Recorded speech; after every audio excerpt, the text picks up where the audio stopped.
every need.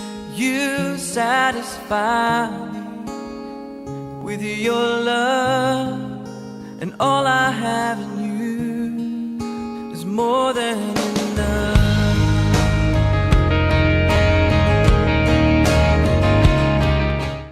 오늘 많은 청년이 참여하지 못할 것을 예상한 저의 믿음의 연약함을 하나님 앞에 용서를 구하며 어제 이제 우리 청년 몇 명이랑 광고가 나갔었죠. 새해 맞이 등산을 다녀왔습니다. 예, 지금 양 두 다리가 제 다리가 아닌 것만 같은 이런 느낌이 있는데요. 한편으로는 그동안 내가 운동하지 않았구나라는 것을 깨닫게 됐고, 또 이렇게 운동했을 때 정직하게 몸이 반응함에 또 한편으로는 감사했습니다. 비록 제 다리가 지금 제 마음대로 움직여지진 않지만 어쨌든 정직하게 반응하고 있으면 참 감사하네요. 오늘 들려지는 말씀이 마찬가지로 우리의 심령 가운데에, 마음 가운데에 정직하게 와 닿아서 반응되었으면 좋겠어요. 말씀이 여러분들 가슴 가운데 다 잘 다가가서 심겨지기를 간절히 소망합니다. 네.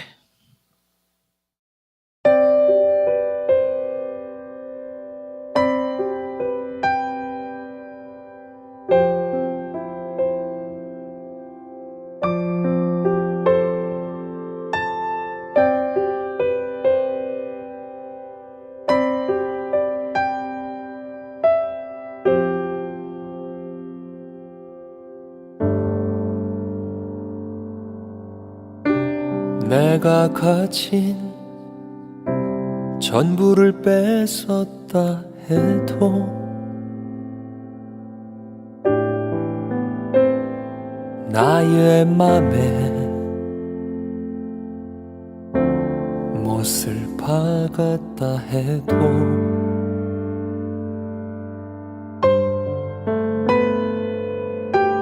어디에서 무얼 했든지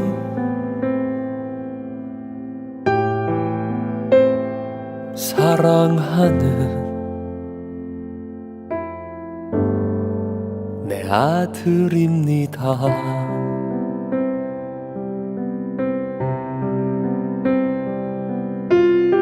잃었다가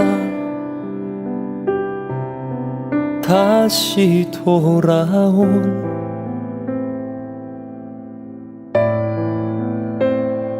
둘도 없는 내 사랑,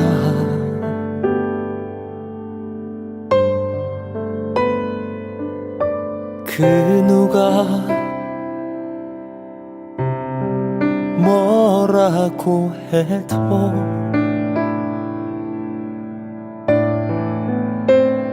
사랑하는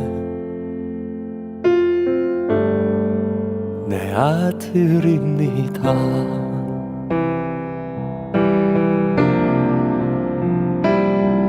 돌 던지지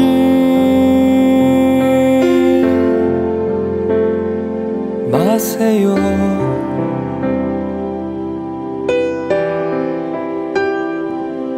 손가락질 마세요.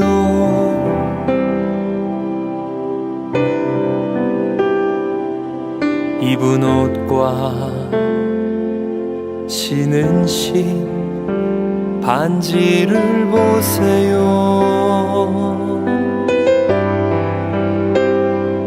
이는 분명한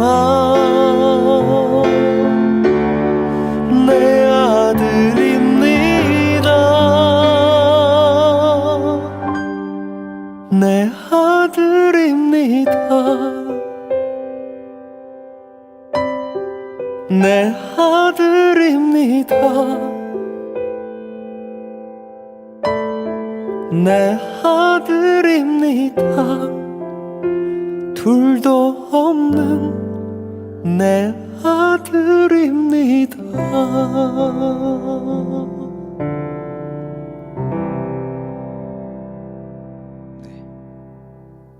네. 탕자의 이야기 비유에 대한 부분을 담고 있는 영상입니다. 예. 구자욱 목사님이 부른 노래이죠. 예. 잃어버린 아들에 대한 비유, 탕자의 비유라고 우리가 흔히 얘기를 하죠. 여러분들도 잘 아실 거예요.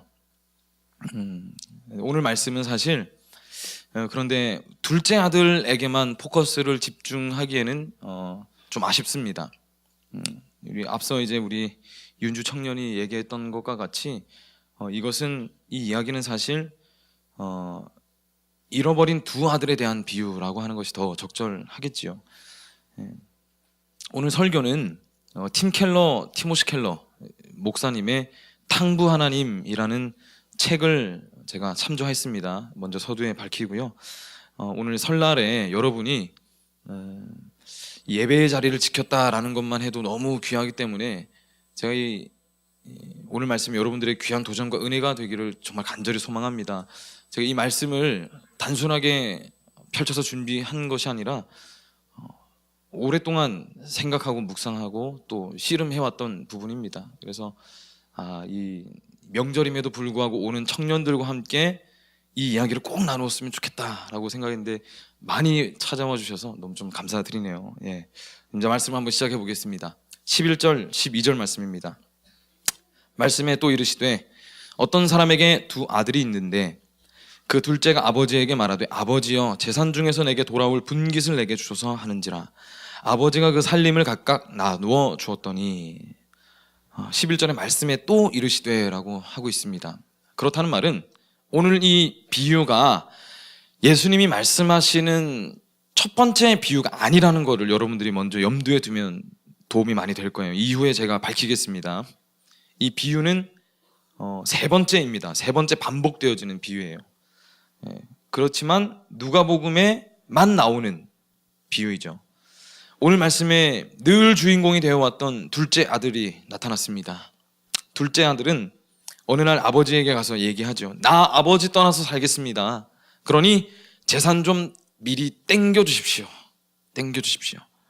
당시 유대 문화의 관습에 의하면 아버지가 죽고 나서 보통 그 아들의 숫자대로, 아들이 중요했어요. 아들에게만 재산을 물려줬습니다. 아들에게 재산의 n분의 1 나눠서 줬어요. 그리고 장자에게는 특별히 그 나눈 재산의 두 배를 장자에게 줬습니다. 저는 장자입니다. 참고로 일란성 쌍둥이의 장자. 네. 이 말씀이 참 기분 좋은 뭐 어떤 그런 말씀일 수도 있겠네요. 어쨌든 그런데 이 둘째 아들은 아버지가 죽지도 않았는데 아버지에게 재산을 달라고 하죠. 둘째 아들에게 아버지는 어떤 존재입니까? 재산입니다. 재산. 둘째 아들이 아버지를 봤을 때 아버지가 아니라 재산이죠. 재산. 돈. 아버지는 돈이다. 여태껏 둘째 아들에게 아버지란 유산을 물려받기 위한 수단이었다는 것을 우리가 이 말씀을 통해서 알 수 있어요. 그런데 이제는 그 아버지와 아들의 관계마저도 지겨워진 겁니다. 그래서 벗어나고 싶었어요. 이 둘째가 아버지를 찾아가서 이제 내 몫을 넘겨달라는 겁니다. 왜요? 자유를 위해서요. 자유를 위해서.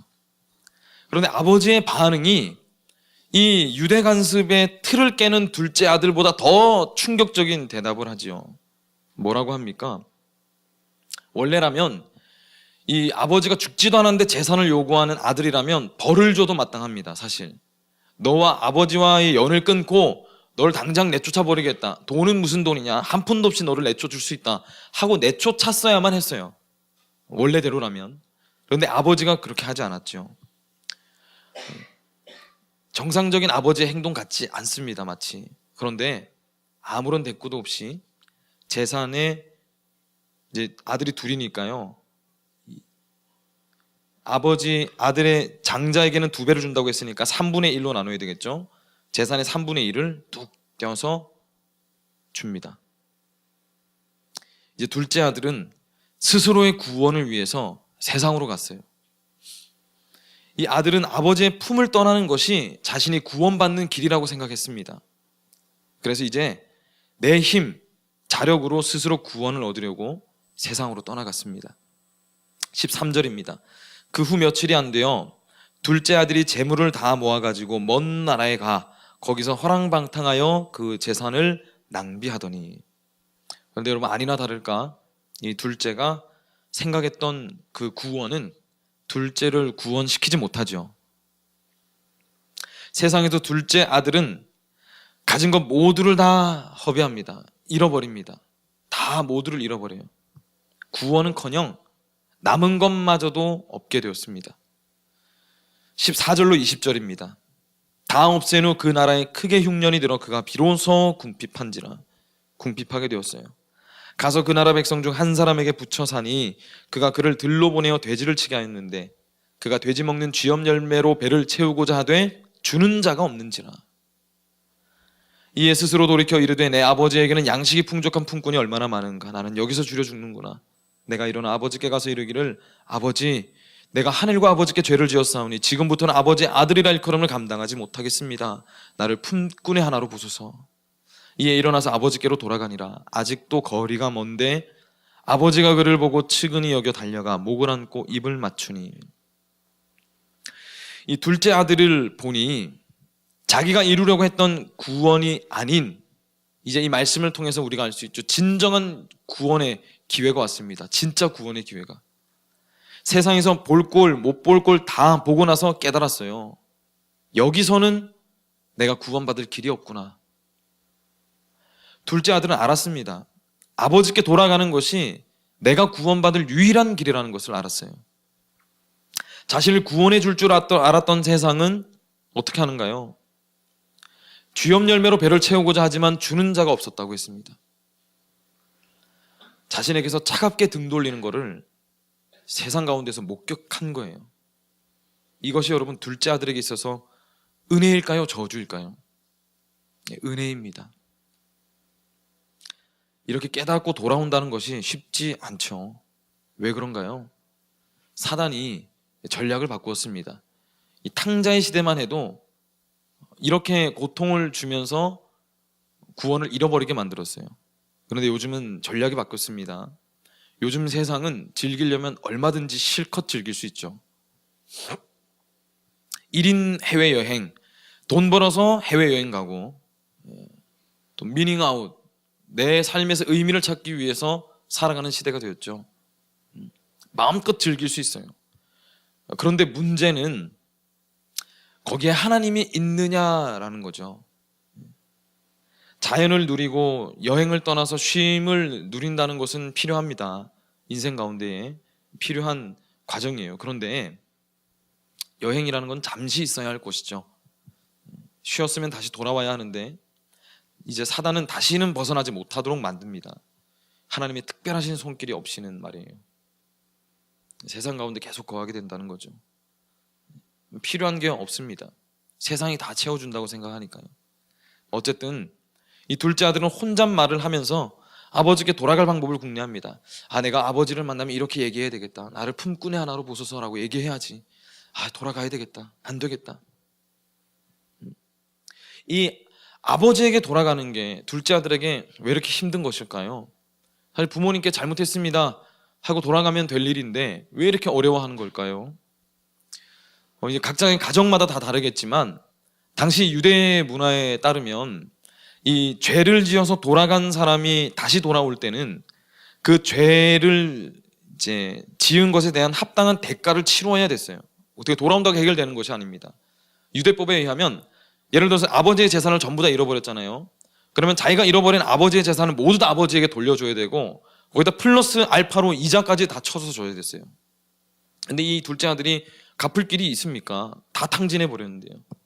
그래서 나를 품꾼의 하나로 보소서. 이게 내가 아버지께 이제는 내가 내 몸으로 일을 해서 그 모든 어떤 빚을 다 갚겠습니다라고 스스로 생각했다는 거예요. 변명할 거리를 이제 만들어 놓은 겁니다. 그런데 여러분, 이게 웬일입니까? 둘째 아들이 아버지가 계신 집으로 향해서 걸어가고 있는데 저 멀찌감치 누가 서 있는 거예요. 아버지인 겁니다. 멀리서부터 달려와서 얼싸 앉습니다. 먼 거리를 마다 않고 채통도 다 내려놓고 자존심도 다 꺾어버리고 아버지의 지위도 잊어버린 채로 둘째 아들에게 달려와서 와락 껴안죠. 둘째 아들은 아버지가 자신을 기다리고 있었을 줄은 꿈에도 생각하지 못했어요. 우물쭈물합니다. 그런데 어쨌든 일이 이렇게 되어버렸으니 얼른 자신이 준비한 말을 꺼내려고 합니다. 21절로 24절이에요. 아들이 이르되 아버지 내가 하늘과 아버지께 죄를 지었사오니 지금부터는 아버지의 아들이라 일컬음을 감당하지 못하겠나이다. 아버지는 종들에게 이르되 제일 좋은 옷을 내어다가 입히고 손에 가락지를 끼우고 발에 신을 신기라. 그리고 살진 송아지를 끌어다가 잡으라. 우리가 먹고 즐기자. 이 내 아들은 죽었다가 다시 살았으며 내가 잃었다가 다시 얻었노라 하니 그들이 즐거워하더라.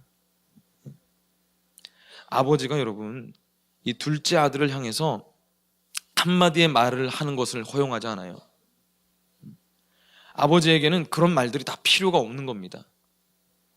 잘 왔다 말씀하시면서 아버지의 옷을 입혀주죠. 가락지를 끼우고 신을 신깁니다. 이것이 무엇을 의미하나요? 아버지의 신분을 아들에게 다시 회복시켜 주겠다는 거죠. 살찐 송아지를 잡아다가 잔치를 벌입니다.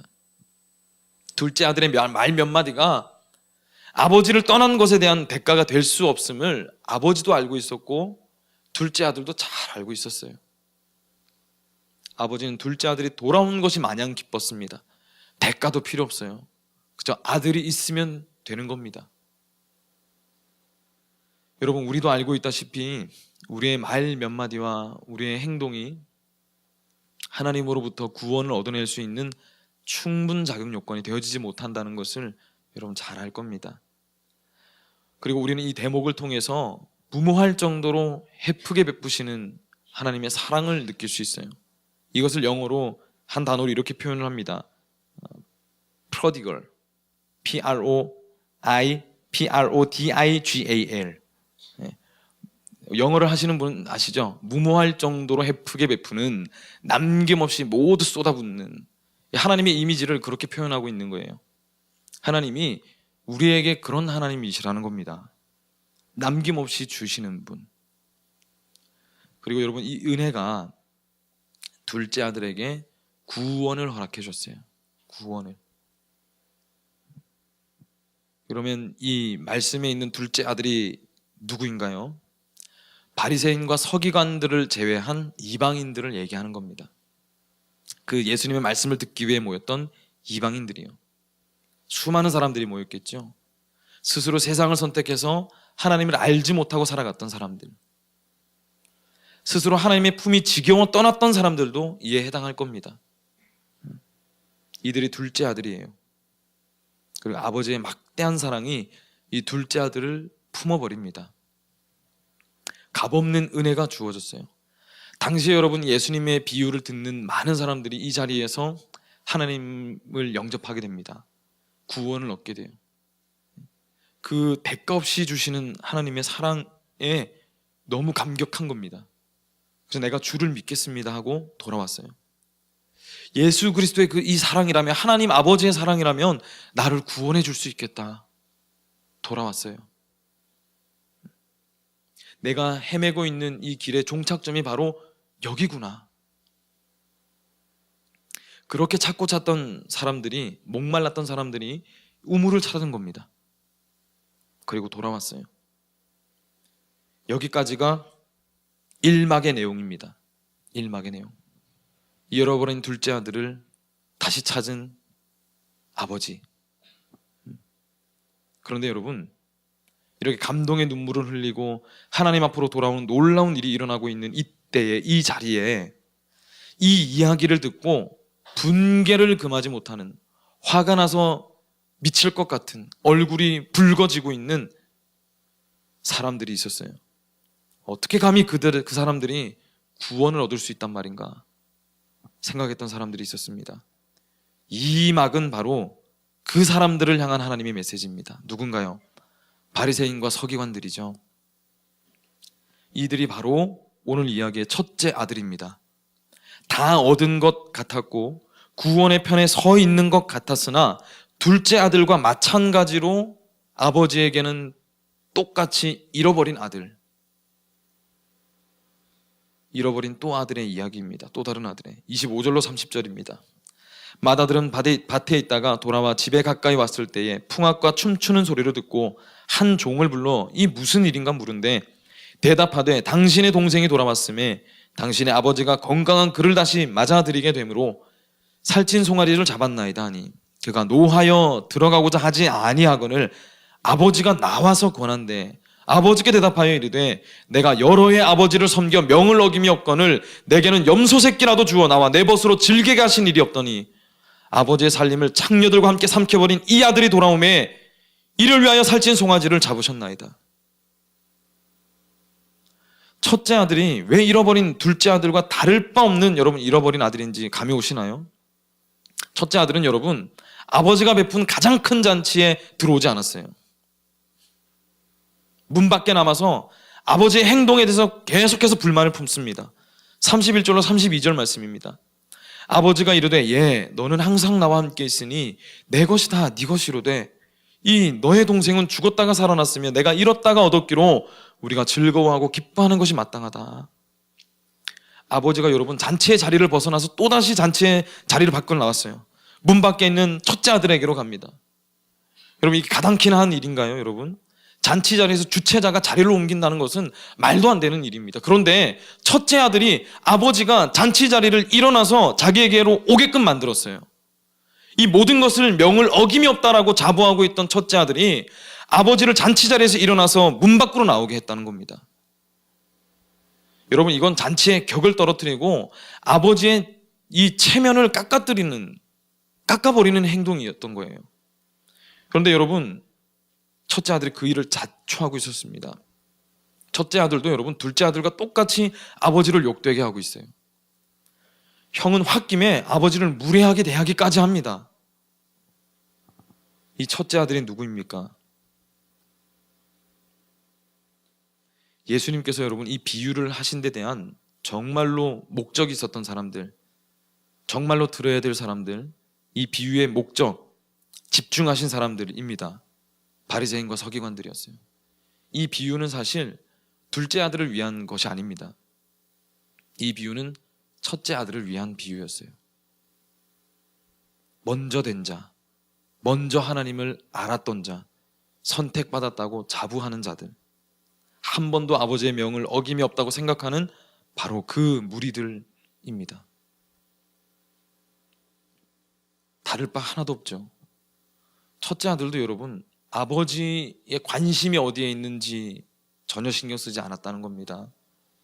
첫째 아들이 관심 가지고 있던 것도 아버지의 재산밖에는 없었어요.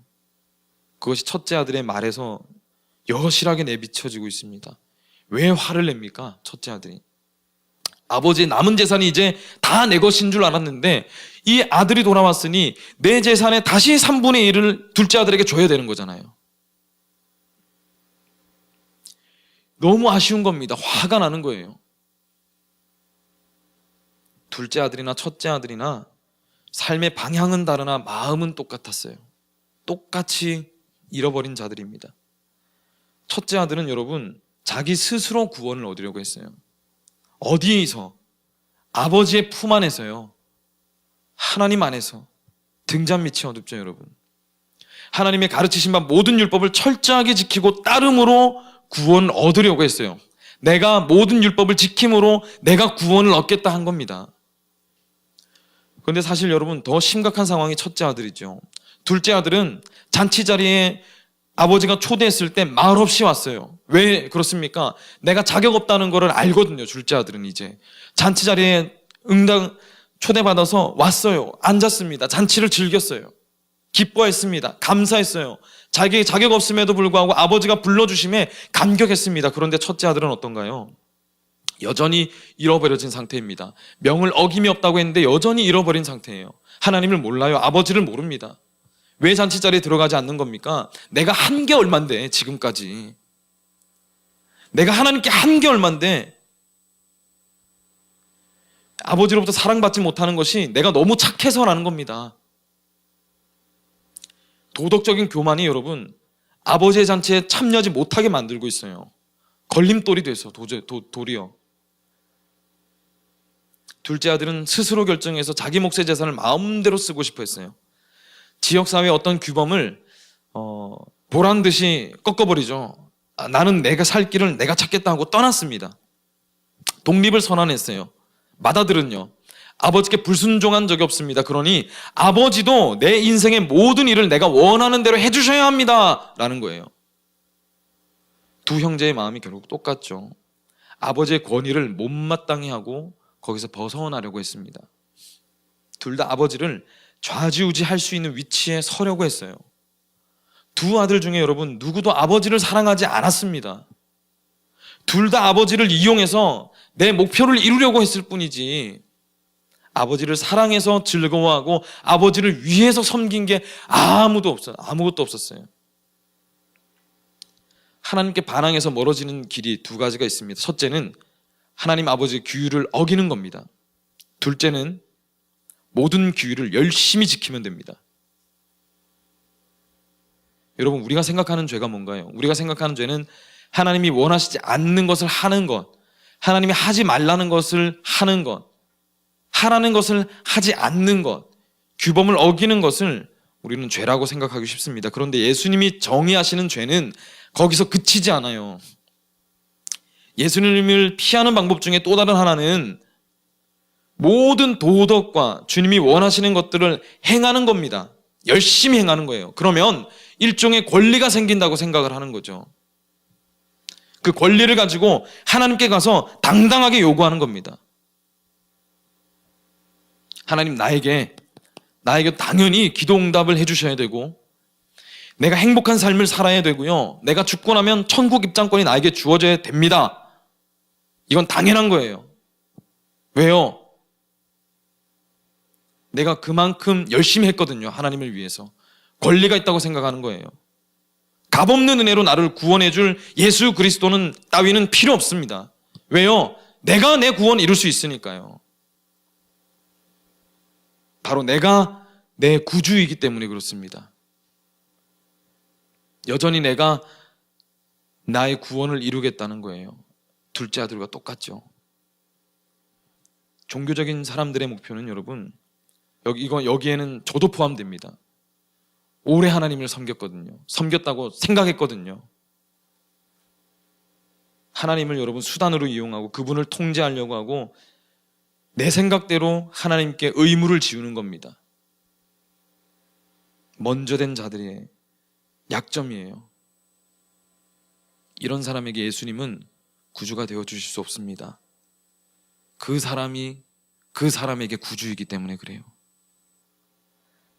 맏아들에게 여러분 잔치자리에 들어갈 기회가 주어졌는데 거부했어요. 하나님으로부터 초대받았는데 거부했습니다. 아버지의 행복이 맏아들의 목표가 아니었어요. 내가 이토록 주를 위해서 헌신했는데 내 인생이 어떻게 이렇게 꼬여버릴 수 있습니까? 정말로 많은 하나님을 믿는 사람들이 느끼는 딜레마죠. 저에게도 있습니다. 그런데 여러분, 우리가 이것을 외치고 있다면, 여전히 외치고 있다면 우리에게 주님은 구주가 아닙니다. 내 순종을 통해서 하나님을 통제하려고 하는, 하나님을 그저 이용하려는 수단으로밖에 보지 않는다는 거예요. 내 삶 속에서 정말로 원하는 것들을 그런 식으로 하나님께 받아내려고 할 뿐이라는 사실입니다. 제가 첫째 아들이었어요, 여러분.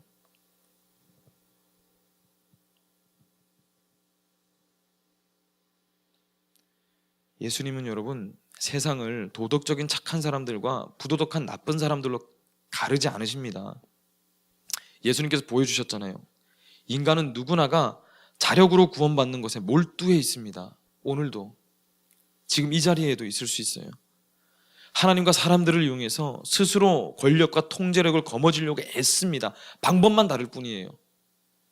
그러나 두 아들 모두 틀렸는데도 오늘 하나님 아버지는 둘 다 소중히 여기셔서 이 잔치 자리로 불러들이십니다. 이건요, 여러분, 예수님의 복음이 우리가 생각하는 이 생각의 기준을 훨씬 뛰어넘는 영성이라는 거예요. 예수님의 복음은 종교나 무종교, 도덕이나 부도덕, 도덕주의나 상대주의, 보수나 진보 같은 게 아닙니다. 양극단 사이의 중간 어디쯤도 아니에요. 이 복음은 전혀 다른 무엇입니다. 복음의 관점에서 보면 모든 사람이 틀렸으나 모든 사람이 사랑받을 수 있어요. 복음은 모든 사람을 불러서 자기를 스스로 인식하게 만들고 그 인식함으로 사람을 변화시킵니다. 동생부류의 사람들은 넓은 마음으로 관용하는 사람들이 실세고 옹졸한 고집불통은 퇴물입니다. 우리 기독교를 그렇게 보잖아요. 기독교는 너무 배타적이라고 말입니다. 세상 사람들이 흔히 그렇게 얘기해요. 왜 기독교에만 구원이 있습니까? 라고 얘기하죠. 형들은 어떻게 생각할까요? 착한 사람들이 실세이고 나쁜 사람들은 퇴물입니다. 그러나 예수님은 어떻게 말씀하십니까? 겸손한 사람들이 실세이고 교만한 사람들이 퇴물이다라고 말씀하세요. 하나님 은혜를 받으려면 내게 은혜가 필요함을 아는 것이 구원의 선결 조건입니다. 나한테 하나님의 은혜 없으면 안 된다는 것을 아는 게 먼저예요. 아는 게. 그런데 나 이대로 괜찮습니다 라고 우기는 사람들은 둘째 아들과 같이 하나님을 떠나가겠죠. 어떤 신문에 세상의 문제는 무엇인가?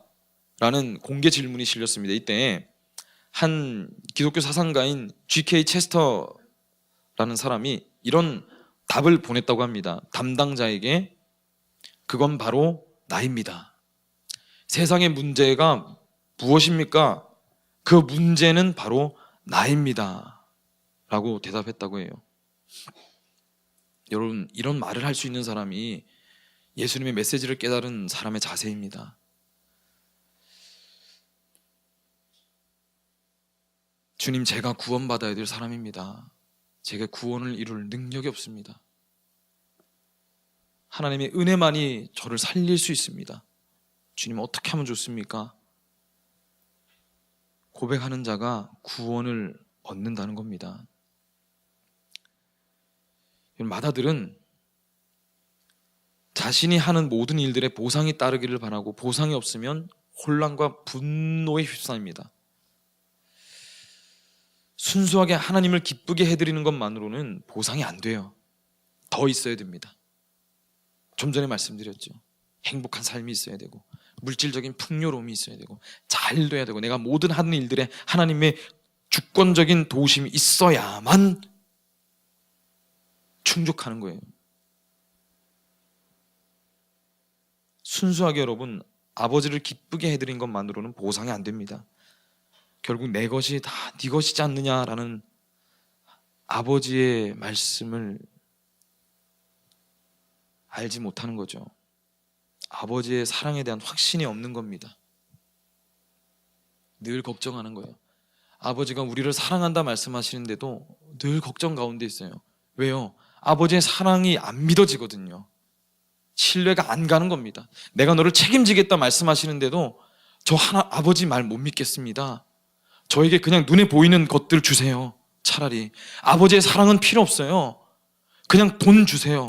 그냥 성공 주세요. 제가 원하는 것 주세요. 그러면 제가 아버지 믿겠습니다. 복음이 여러분 우리 삶에 없으면 나타나는 증상이 있어요. 한번 체크해 보세요. 교만, 정죄, 염려, 정서불안, 기쁨 없음, 분노. 여러분 이것을 우리가 쉽게 지배당하면 우리 안에 복음이 없을 가능성이 굉장히 큽니다.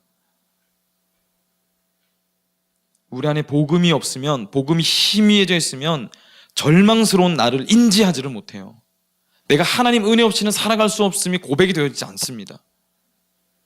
예수 그리스도의 절대적인 그 사랑이 나를 구원했다는 것을 인정할 수가 없는 거예요.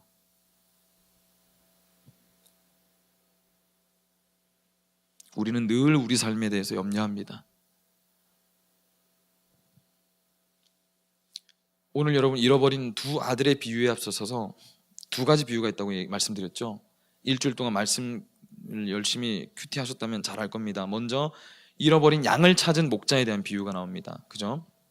99마리의 양과 1마리의 양, 잃어버린 양. 그리고 두 번째 비유는 뭔가요? 잃어버린 드라크마를 찾으러 다니는 여인에 대한 비유가 나옵니다. 이 두 비유의 공통점은 그것을 잃어버린 것을 찾으러 다니는 존재가 있어요. 그런데 오늘 세 번째 비유에서는 찾아다니는 사람이 나오지 않습니다. 원래는 여러분 이 첫째 아들인 맏아들인 형이 둘째를 찾으러 나섰어야 했어요. 사실은 내 가족 형이 찾으러 갔어야 했습니다. 그런데 차가우리 많지 둘째를 미워하는 형만 나오죠. 그러면 이 비유는, 이야기는 여러분 실패로 끝나는 이야기인가요? 누가 찾으러 다녀야 될까요? 왜 이 비유에서는 찾으러 다니는 사람이 나오지 않았을까요? 예수님은 여러분 이 비유를 통해서 왜 찾으러 다니는 사람이 나오지 않는지 의문을 품으라는 겁니다. 너희들이 누가 우리를 찾으러 올까를 상상해 보라는 거예요. 나는 여러분 버려진 것입니까? 나는 그러면 여러분 누가 찾으러 와야 될까요? 버림받은 인생 가운데 그러면 우리는 실패하는 인생입니까? 우리를 누가 찾으러 와야 될까요? 이 버려진 삶의 한가운데에서 나 홀로 세상 살아가는 것 같은데 아무도 찾아오지 않는 것 같은 이 삶의 이 막막한 현실 앞에 그러면 누가 나를 찾아와야 될까요? 우리 삶에 여러분 누가 버려진 우리를 찾으러 왔습니까? 예수 그리스도이십니다. 제 삶에 예수 그리스도께서 찾아오셨어요. 이 형이 하지 못한 것을 진정한 형이 오셔서 해결하셨습니다. 한쪽은 여러분 동생처럼 하나님을 떠나서 우리 마음에 욕심을 쫓는 삶을 살았고, 또 한쪽은 형처럼 욕심을 억압하고 도덕적 의무를 다하는 삶을 살았습니다. 그런데 십자가에서 큰 희생과 대가를 치르신 예수 그리스도께서, 예수 그리스도의 바로 그 사랑이 이것을 바꾸어 놓았어요. 이 자리에 여러분 그 사랑을 입은 저와 여러분이 있고, 또 그 사랑을 입게 될 여러분들이 이 자리에 함께하고 있습니다. 그분은 여러분 우리를 찾으러서 옆 나라로 가는 정도가 아니라 저 높은 하늘에서 이 천하디 천한 이 땅으로 오셨어요. 한정된 금액 정도가 아니라 자신의 목숨이라는 무한한 대가를 기꺼이 치르셔서 우리를 하나님의 집안에 들이셨습니다. 우리의 빚이 여러분 그만큼 막대하기 때문이죠. 형으로든 동생으로든 우리는 다 아버지께 반항했습니다. 사실 여러분 소외당하고 배척당하고 거부당해야 마땅한 해요. 우리는. 오늘 비유의 요지는 용서에는 언제나 대가가 따른다는 겁니다. 누군가는 값을 치러야 해요. 형이 희생을 감수하지 않는 한 동생이 다시 한 식구가 될 일이 없습니다. 왜요? 재산을 이제 모든 것은 형이 다 쥐고 있거든요. 형이 나누려고 하지 않으면 동생은 이 집안에 들어올 수 없는 거예요. 근데 여러분 우리의 진정한 형이 예수 그리스도께서 우리 대신 우리의 빚을 다 갚아주셨습니다. 십자가에서 여러분 예수님의 존엄성이 철저하게 벗겨지셨기 때문에 우리는 자격 없는 존엄성과 신분을 입을 수 있었어요. 우리는 여러분 그분의 사랑 때문에 값없이 하나님의 집으로 돌아올 수 있었습니다. 십자가에서 예수 그리스도께서 형벌의 그 잔을 마셨기 때문에 우리가 기쁨의 잔을 취할 수 있어요. 우리가 그분이 그렇게 하셨음을 속속들이 알게 되면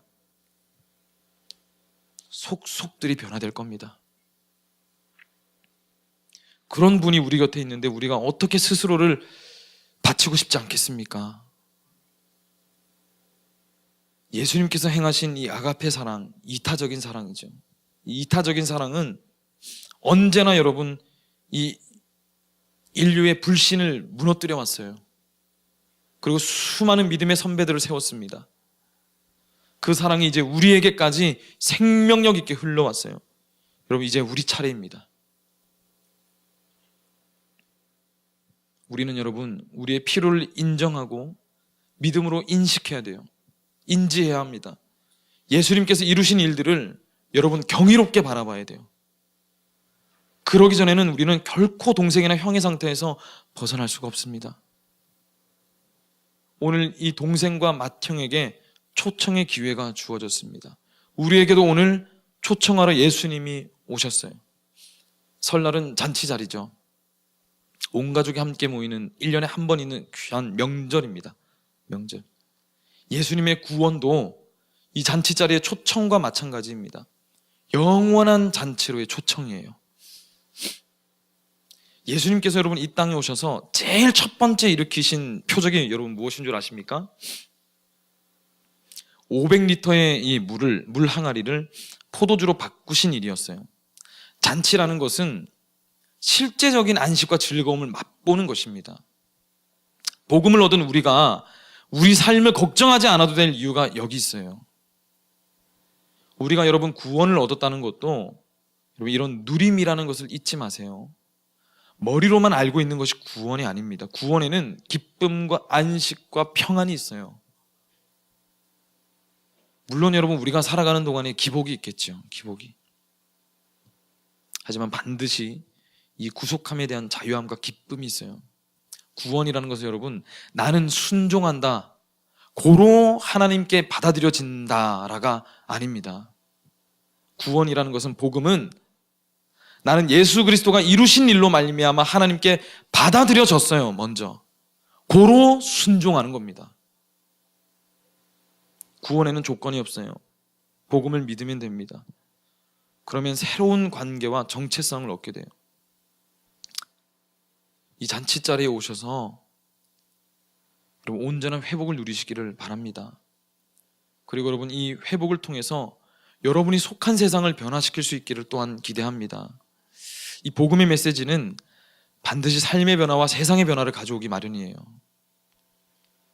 첫째와 둘째 아들은 각각 자기 사정에 눈이 멀어서 주변을 섬기지 못했습니다. 하지만 구원 얻고 복음을 믿고 변화를 받으면 반드시 주변을 섬기게 되어 있어요. 이런 변화가 어떻게 우리의 어떤 방식으로 찾아올까요? 여러 모양으로 나타날 수 있겠죠. 예를 들어서 여러분 중 누군가가 내가 가진 것들로 돈을 가지고 물질을 가지고 후히 베풀고 싶은 사람들이 혹시 있을지 모르겠습니다. 하지만 여러분 이것은 제가 이 자리에서 여러분들에게 물질로 섬기세요 뭐 이렇게 의지 압력을 가한다고 될 일이 아니죠. 뭐 이 돈이 많이 있다고 되는 것도 아니고 또 없다고 안 되는 것도 아닙니다. 하나님이 우리의 공급자가 되심을 모르면 못 베풀어요. 아낌없이 베풀지 못하게 막고 있는 여러분 원인을 잘 살펴보셔야 됩니다. 이게 비단 물질뿐만이 아니라 내가 섬기고자 하는데 안 섬겨진다면 원인을 한번 살펴보셔야 돼요. 제가 살아보니까요, 없다고 못 섬기는 게 아니고 제가 말입니다. 섬기를 못 받았다는 게 아니라 제가 없어서 못 섬기는 게 아니고 있다고 또 잘 섬겨지는 것도 아니더라고요. 베푸는 게 내 것으로 해야 한다라고 생각하면 못 베풀죠. 또 그렇게 생각한다면 착각입니다, 여러분. 다 하나님 거잖아요. 우리 가진 거 다 하나님 겁니다. 그리고 다 가진 하나님께서 또 우리에게 채워주세요. 예수 그리스도의 여러분 이 값비싼 은혜를 한번 생각해 보십시오. 우리도 그분처럼 베풀고 싶어집니다. 복음이 변화시켜요, 사람을. 여러분 복음을 늘 묵상하십시오. 예수 그리스도를 늘 묵상하시기를 소망합니다. 그리고 그 깊이를 알아갔으면 좋겠습니다. 우리는 반드시 그래야만 합니다. 십자가의 사랑으로 여러분 우리를 사신 바 되었다고 했는데 제가 걱정돼서 계속 잔소리가 늘어나는 것 같은데요. 이거 한번 들어보세요. 여러분 십자가의 그 막대한 사랑이 우리를 사신 바 됐자 했잖아요. 우리 샀잖아요. 우리를. 예수님이 우리를 샀어요. 예수님이 우리 주인 되십니다. 그 막대한 가치를 들여서 우리를 샀어요. 그런데 여러분 우리가 한낱 돈 걱정하면서 베풀지 못하는 우리가 되게 하실까요? 막대한 가치를 사서 우리를 샀다는데 목이 갈라지네요. 걱정을 거두세요, 여러분. 걱정을 거두세요. 예수님의 사랑 안에 여러분 온전히 거하십시오. 하나님 여러분 인생 책임 못 지실 정도로 능력 없으신 분이 아니십니다. 피값으로 사신 바 됐는데요. 오늘 이 시간 또한 여러분 형의 시선으로 동생을 차갑게 바라보는 분들이 있을지 모르겠습니다. 제가 이전에 그랬습니다. 복음이 내 안에 있으면 예수님의 시선을 가지게 돼요. 거기에 여러분 판단과 정죄가 있을까요? 아니요. 섬김과 사랑이 있을 뿐입니다. 오늘 여전히 둘째와 같이 하나님의 사랑 따윈 필요 없다 생각하는 청년이 있을지 모르겠습니다. 머리로 필요하다는 건 알겠는데 요동되어지지 않고 내 마음이 간절함이 없는 청년들이 있을지 모르겠어요. 바라기는 세상을 뛰어넘는 복음의 자유와 사랑이 여러분들 마음 가운데 흘러가기를 간절히 소망합니다. 여러분, 진정한 자유를 누릴 수 있게 되기를 소망해요. 우리가 변화되어지는 이유는요, 우리가 그분께 사신 바 되었기 때문에 일어나는 겁니다. 자격 없이 얻은 구원으로 새 사람이 되었어요. 하나님의 자녀라는 새로운 신분을 얻었습니다. 예수님을 주인으로 인정하시기 바랍니다. 그렇게 될 수 있는 복음이 여러분에게 있기를 소망합니다. 갈라디아서 2장 20절 말씀, 이제 우리 다 같이 읽고 말씀을 마치고자 합니다. 반주해 주세요. 우리 다 같이 우리 소리내어서 고백하길 소망합니다. 2번 하겠습니다. 시작. 내가 그리스도와 함께 십자가에 못 박혔나니 그런즉 이제는 내가 사는 것이 아니요 오직 내 안에 그리스도께서 사시는 것이라. 이제 내가 육체 가운데 사는 것은 나를 사랑하사 나를 위하여 자기 자신을 버리신 하나님의 아들을 믿는 믿음 안에서 사는 것이라. 아멘. 한 번 더 읽겠습니다. 내가 그리스도와 함께 십자가에 못 박혔나니 그런즉 이제는 내가 사는 것이 아니요 오직 내 안에 그리스도께서 사시는 것이라. 이제 내가 육체 가운데 사는 것은 나를 사랑하사 나를 위하여 자기 자신을 버리신 하나님의 아들을 믿는 믿음 안에서 사는 것이라. 아멘. 이 시간 우리 함께 찬양하며 주님 앞에 고백하며 나가길 소망합니다.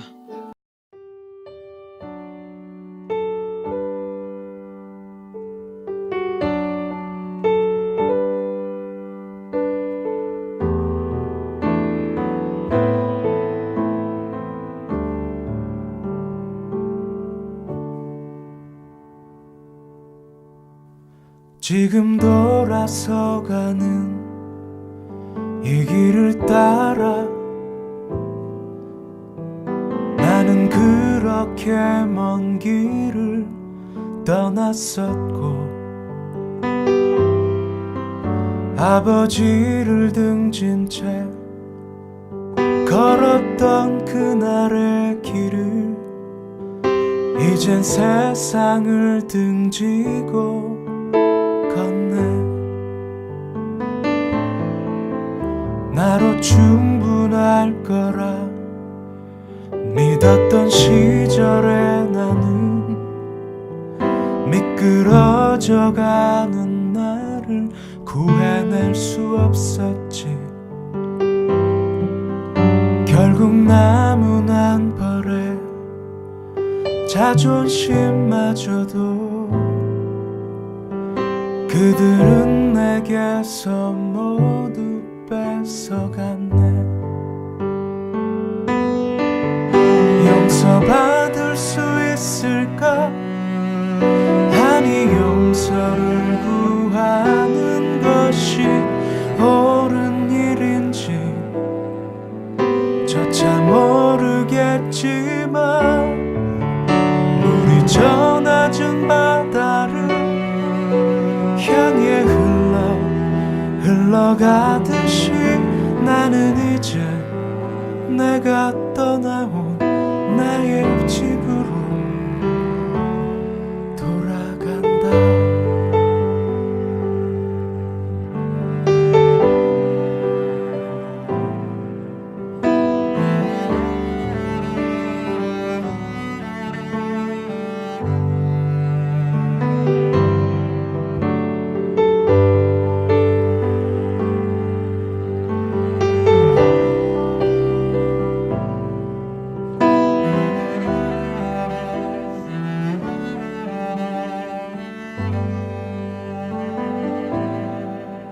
좀 더 채우기 위해 떠났던 이 길을 이젠 그저 살기 위해 돌아가네. 거칠게 뒹굴던 길가의 나의 모습은 그 길의 먼지처럼 가벼웠지. 늘 버리려 했고 잊으려 애쓰던 고향에 불던